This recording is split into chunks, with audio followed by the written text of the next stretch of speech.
প্রিয় বন্ধুরা, আজ 1431 বঙ্গাব্দের 19শে জ্যৈষ্ঠ অর্থাৎ 2024-এর 2রা জুন রবিবার। আজকের দিনেই সুসম্পূর্ণ হচ্ছে এই জ্যৈষ্ঠ মাসের কৃষ্ণপক্ষের একাদশী, যা অপরা একাদশী নামে পরিচিত।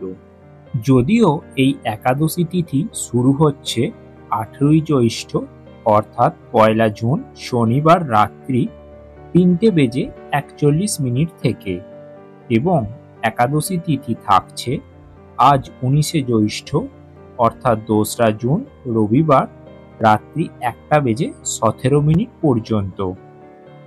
এবং এই অপরা একাদশীর পারণের সময়সূচি হল পরদিন অর্থাৎ 3রা জুন ভোররাত 4:51 থেকে সকাল 9:20 মধ্যে। এই আজকের দিনে অনেক মানুষই এই অপরা একাদশী ব্রত পালন করছেন। যারা আজ একাদশী ব্রত রাখছেন তাদের অবশ্যই এই অপরা একাদশী ব্রত কথাটি শ্রবণ করা উচিত। তো বন্ধুরা, এবার আমরা শুনে নেব এই অপরা একাদশীর ব্রত মাহাত্ম্য। একবার যুধিষ্ঠির মহারাজ শ্রীকৃষ্ণকে বললেন, হে কৃষ্ণ, জ্যৈষ্ঠ মাসের কৃষ্ণপক্ষের একাদশীর নাম কি এবং তার মাহাত্ম্যই বা কি? আমি শুনতে ইচ্ছা করি। আপনি অনুগ্রহ করে আমার নিকট তা বর্ণনা করুন। তখন শ্রীকৃষ্ণ বললেন, হে মহারাজ, মানুষের মঙ্গলের জন্য আপনি খুব ভালো প্রশ্ন করেছেন। বহু পুণ্য প্রদানকারী, মহাপাপ বিনাশকারী ও পুত্রদানকারী এই একাদশী অপরা একাদশী নামে পরিচিত। এই ব্রত পালনকারী ব্যক্তি জগতে প্রসিদ্ধি লাভ করে। ব্রহ্মহত্যা, গোহত্যা, ভ্রূণ হত্যা, পরনিন্দা, পরস্ত্রীগমন, মিথ্যা ভাষণ প্রভৃতি গুরুপ্রাপ্য এই ব্রত পালনে নষ্ট হয়ে যায়।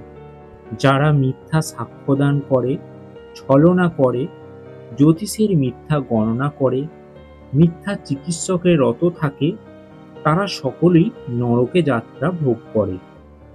এ সমস্ত ব্যক্তিরাও এই অপরা একাদশী ব্রত পালন যদি করে থাকে তবে তারা সমস্ত পাপ থেকে মুক্ত হয়।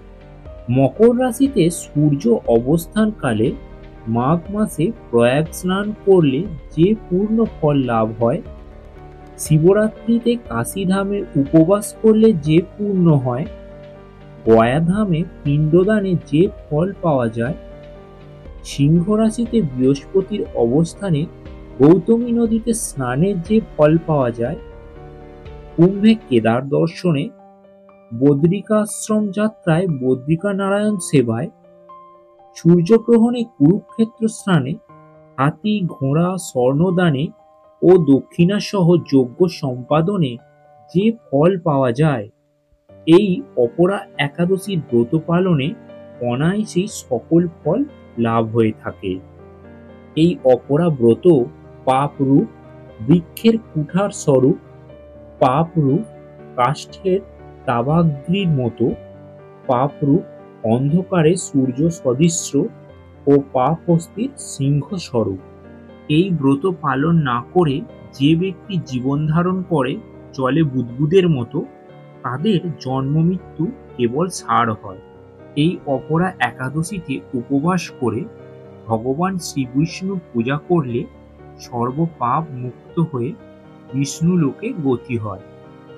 এই ব্রত কথা পাঠ ও শ্রবণ করলে সহস্র গোদানের ফল লাভ করা যায়।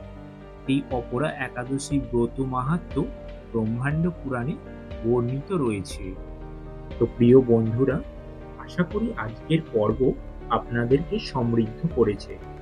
ভিডিওটি ভালো লেগে থাকলে অবশ্যই লাইক, শেয়ার, কমেন্ট করুন এবং চ্যানেলে নতুন হয়ে থাকলে চ্যানেলটি সাবস্ক্রাইব করে রাখুন।